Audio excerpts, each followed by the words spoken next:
The first rain of the season had come and gone, leaving the air over Dry Creek Valley smelling of clean dust and wet sage. It was the kind of rain that washed the surface, but not the sorrow buried underneath. Arthur Morgan felt that same weariness deep in his bones. He had been riding for days, 300 miles or more, from the busted silver mines in the north, down to this lonely crease of Nevada land. His horse, a steady buckskin gelding named Dusty, moved slow and sure down the slope. The sun was bleeding out behind the western mountains, painting the clouds in bruised purples and streaks of orange and pink. The damp earth smelled alive again, and the glimmer of light on the wet brush made the whole valley shine as if it were coated in glass. It was beautiful, but it was a lonely kind of beauty, the kind that reminded a man how small he really was. Arthur hadn't seen another soul in weeks. The sight below, a proper ranch with a timber house, a tall barn, and smoke rising from a stone chimney, felt almost like seeing civilization again. It looked peaceful, like a place where the world still made sense. He reined in his horse and stared for a long time. He was 32, though the silver in his hair and the lines at his eyes told a harder story. The mines had taken his health and filled his nights with ghosts. He carried one memory heavier than the rest.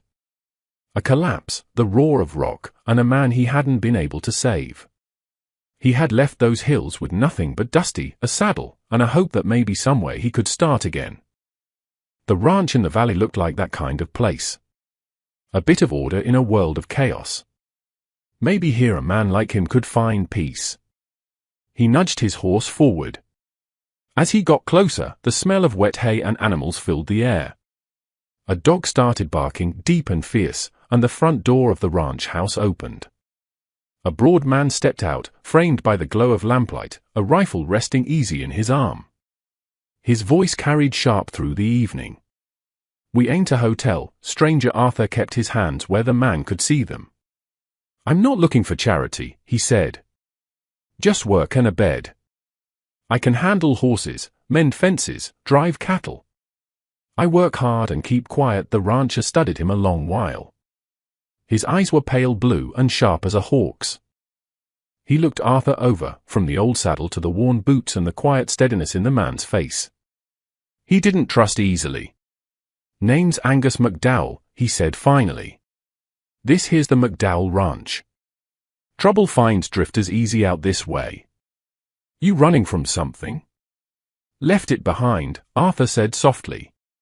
Angus's gaze stayed hard, but before he could answer, the front door opened again. A young woman stepped out, holding a dish towel in her hands. Her hair was jet black, pulled back neat, but a few strands caught the last of the sunset.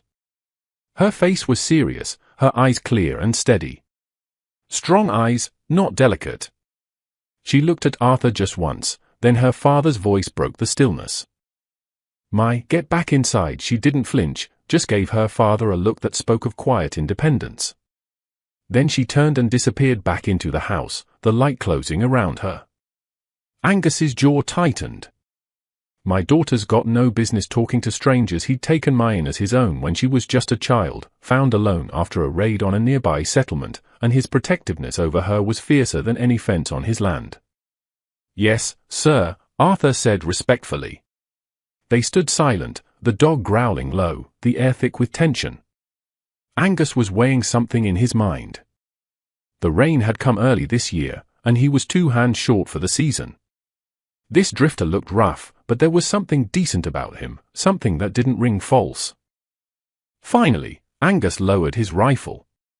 "The bunkhouse is out back. There's a spare cot. You'll eat with the men. $30 a month and found. You cause trouble, you're gone before dawn. Understand?" "I understand," Arthur said. "Good. See to your horse. Supper's in an hour." Angus turned and disappeared into the house, the dog padding after him. Arthur let out a slow breath. For the first time in months, he had a place to sleep that wasn't under the open sky. He led Dusty to the barn, the scent of hay and the low sounds of horses shifting in their stalls a comfort in its truest form. He brushed down his horse, talking to him in a low voice, the way a man does when he has no one else to talk to. Then he found his cot in the bunkhouse. The place was dark and quiet. 2 other men were already there, a grey-bearded old hand they called Gus, and a younger one named Finn, thin as a fence post. They looked him over, nodded once, and went back to what they were doing. No questions asked. Through the grimy window, Arthur could see the main house glowing softly in the dark. One light burned in an upstairs room.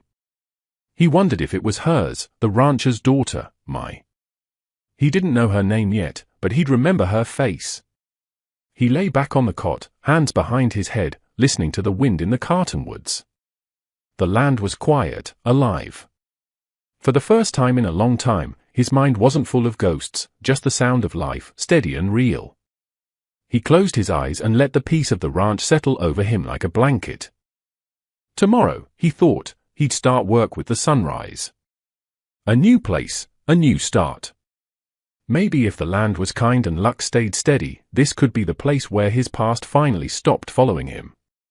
The days at the McDowell ranch fell into a steady rhythm ruled by the sun, the cattle, and the will of Angus McDowell.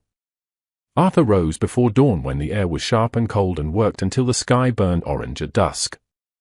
His body ached each night, but it was an honest ache, the kind that came from work done well. He spoke little, never complained, and did whatever was asked without question. He fixed fences, shoed horses, and calmed nervous cattle with a gentle, patient hand. Even the old foreman, Bartholomew, a man known to trust nobody but himself, began to rely on him. The other hand saw it, too. There was something solid about Arthur Morgan, like a fence post driven deep into the earth. Mai saw it most of all. She wasn't supposed to. Her father's rules were clear: keep clear of the bunkhouse, keep clear of the hands. But the ranch was her home, and Arthur was part of it now. She saw him in the mornings leading the horses out to pasture, or at dusk, quiet and alone, sitting by the corral with a cigarette glowing in the twilight. He didn't laugh loud like the others. He didn't boast or swagger. He just worked and kept to himself. Something about that stillness drew her in. She'd grown up around loud men, ranch hands who talked big and worked little. Arthur was different. He seemed carved from the same stone as the mountains. Sometimes her father took her with him on rides to check the herds. Those were the only moments she was allowed to see Arthur up close. One morning, they found him fixing a broken windmill. He was perched high on the wooden frame, turning a wrench with steady, precise movements. Angus called up, figured that pump was dead for good. Arthur looked down, wiping his hands on a rag. Just slipped its track, Mr. McDowell. Should be drawing water again soon. He gave a small nod toward Mai. Morning, Miss Mai. She hadn't expected him to speak to her. Good morning, Mr. Morgan, she said, her voice sounding too loud in her own ears. Angus frowned.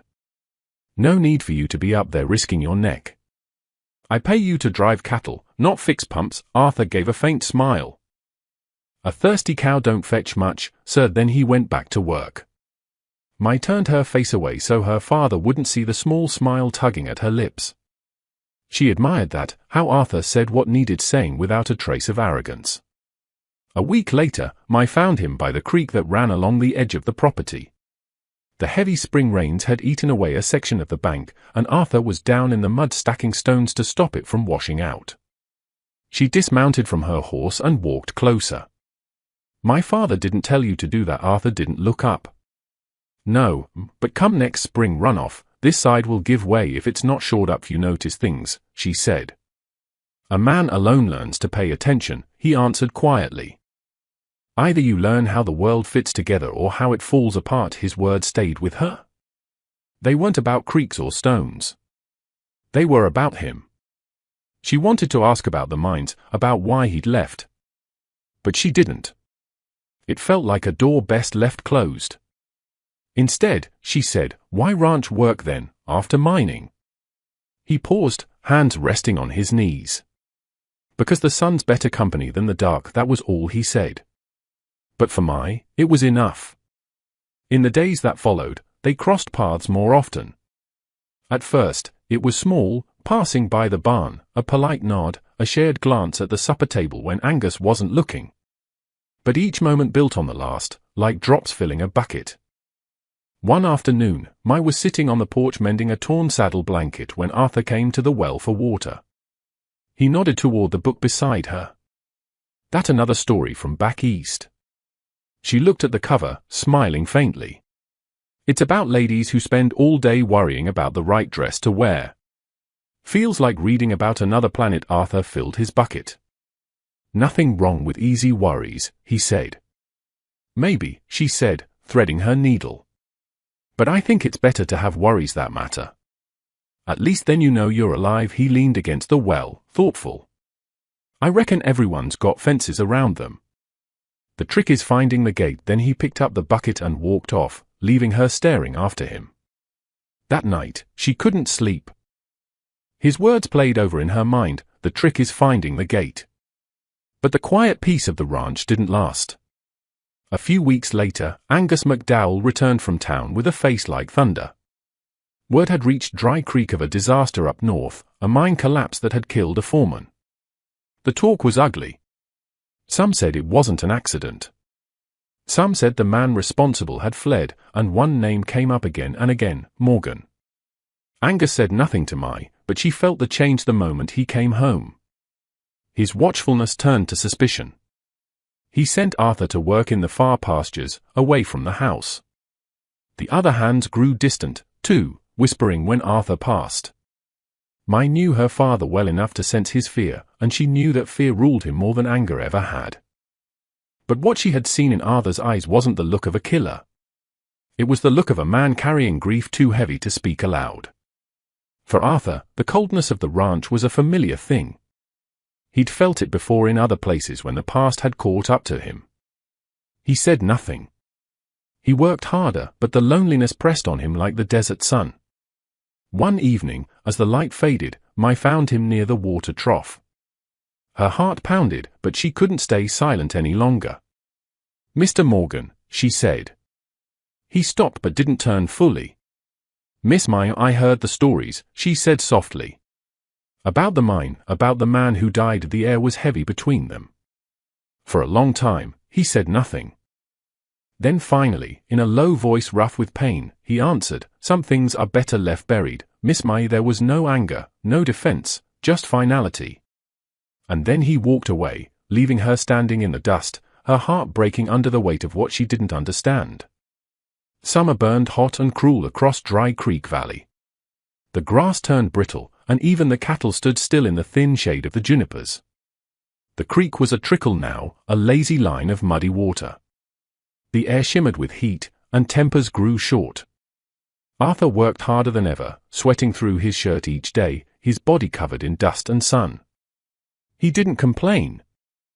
He didn't look toward the house anymore, though sometimes, when he thought no one noticed, his eyes found the upstairs window where a lamp burned late into the night. He knew it was Mai's. One blistering afternoon, Bartholomew sent him to mend a stretch of barbed wire at the far edge of the ranch. He worked until his hands bled, then mounted dusty and headed back. All he could think of was water, cold, clean water. There was a small pond behind the barn, hidden among the cottonwoods and willows. It was fed by a spring, and its water stayed cool even on days like this. He knew the others would be inside, escaping the heat. Angus McDowell would be in his office doing figures. He'd be alone. Arthur tied Dusty near the barn, grabbed a piece of soap from his little bag, and pushed through the hanging branches into the quiet shade. The pond was still and dark, the air rich with the scent of wet earth and green leaves. He stripped off his sweat-soaked clothes and stepped into the water. It was icy, shocking, perfect. He sank to his shoulders and closed his eyes, letting the coolness wash the heat and dust from his skin. For the first time in months, he felt clean, not just in body, but in spirit.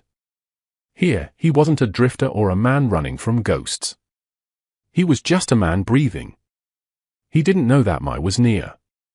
Her favorite colt, Morning Star, had slipped its latch again. She'd followed its tracks through the dust, muttering under her breath about the animal's stubbornness. They led straight to the cottonwoods. Pushing through the willows, she expected to find the colt drinking. Instead, she saw Arthur. he stood waist-deep in the pond, his back turned to her, the sunlight breaking across his wet skin. He was strong and scarred, his muscles marked by a life of labor. He tilted his head back into the light, eyes closed, lost in a kind of quiet peace. Mai froze, her heart jumped to her throat.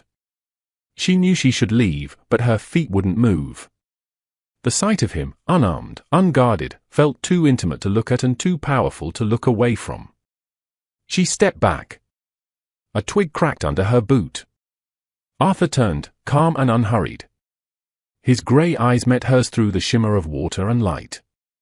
Neither spoke. The world went still except for the soft drip of water from his arms. He didn't hide himself. He didn't shout. He just looked at her with quiet surprise and something gentler, a flicker of amusement, maybe even trust. The tension in her chest broke. She wanted to run, but she couldn't. Then in that calm, deep voice of his, he said, "If you're going to watch, miss, might as well tell me your name." Her face went crimson. She turned and fled, heart hammering, branches clawing at her sleeves. She didn't stop until she reached the main yard, where Morning Star stood calmly chewing the roses by the porch. She grabbed his reins with trembling hands, her breath coming in sharp, uneven gasps. That night, she could barely think. Her father talked at supper about cattle prices and water rights, but she didn't hear a word. She could still see Arthur in the sunlight, his quiet smile, and those words, asking for her name. For Arthur, that moment stayed with him, too. He'd watched her run, her hair tangled, her face burning, and he'd laughed. A small, rough sound he hadn't made in years. For the first time since the mines, he'd felt human again. 2 days later, she came to him. He was in the corral with Morning Star, the same colt that had led her to him. The animal was skittish, but Arthur worked slow, steady, whispering softly as he moved. Mai leaned on the fence and watched him. When he finished, he turned toward her. "Here's a good one," Arthur said, nodding to the colt. "Just needs to know who to trust." "I know the feeling," she said quietly. Then after a pause, "It's Mai." He looked at her, surprised, and then smiled that same soft, tired smile. "Mai," he repeated. "That's a fine name." From then on, everything changed. The silence between them wasn't empty anymore. It was full of things unsaid, of feelings neither dared to speak aloud. They stole moments at the fence line, in the barn, under the wide Nevada sky. She brought him water some nights when he couldn't sleep. He told her stories of the lands he'd seen, the forests of Oregon, the red canyons of Utah, the endless plains under a sky full of stars. He told them not to boast, but because he wanted her to see the world through his eyes. She listened like she was drinking life itself. But love in a hard land never stays hidden long. Angus McDowell noticed the change. The way his daughter smiled now, the way her eyes followed the quiet drifter. His fear, always close, turned to anger. He waited until the rains came again, grey and cold.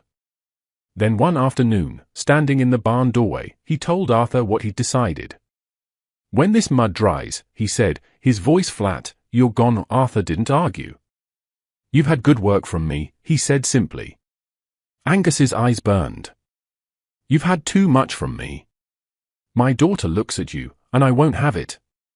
I won't have your kind near her." Arthur nodded. "When the rain stops," Mai knew before he told her. She saw it in his eyes, that quiet resignation. It filled her with a grief that felt like fury.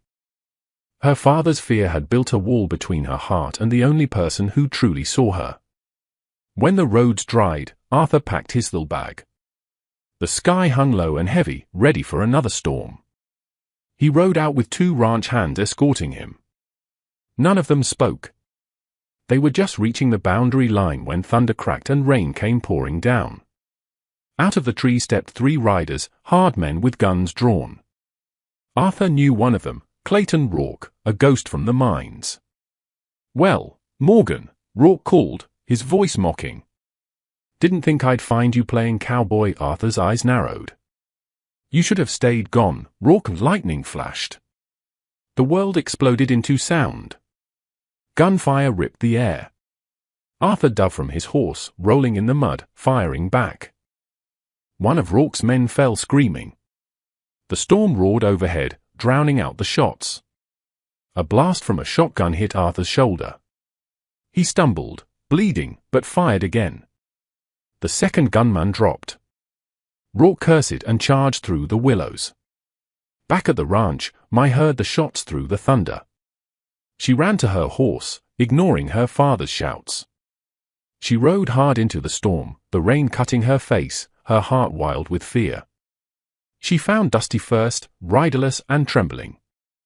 Then she saw him. Arthur slumped against a cottonwood by the pond, his shirt soaked in blood. She fell to her knees beside him. "Arthur!" He opened his eyes weakly. "Mai, you shouldn't be here, I'm not leaving you," she whispered, her hand shaking as she pressed against his wound.